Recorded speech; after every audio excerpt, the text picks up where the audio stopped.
দেখো এখানে বলেছে Gopal sold 152 chairs and had a gain equal to the selling price of the 76 chairs. What is the profit percentage? তো এখানে করে কি করবে?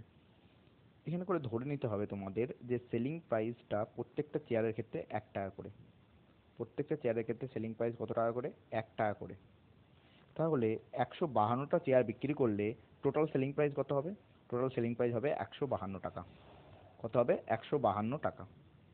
এবার দেখো বলছে had a gain equal to the selling price of the 76 chairs, অর্থাৎ এখানে করে প্রফিট কত করেছে? 76টা চেয়ারের সেলিং প্রাইসের সঙ্গে সমান। আর প্রত্যেকটা চেয়ারের দাম হচ্ছে 1 টাকা করে, নাহলে কত হবে? 76 টাকা হয়ে যাবে প্রফিট।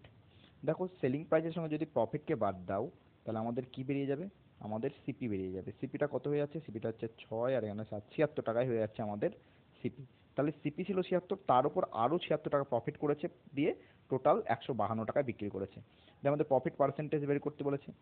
তাহলে প্রফিট পার্সেন্টেজ আমাদের কি করে হবে? প্রফিট পার্সেন্টেজ হবে প্রফিট বাই সিপি ইন্টু 100%।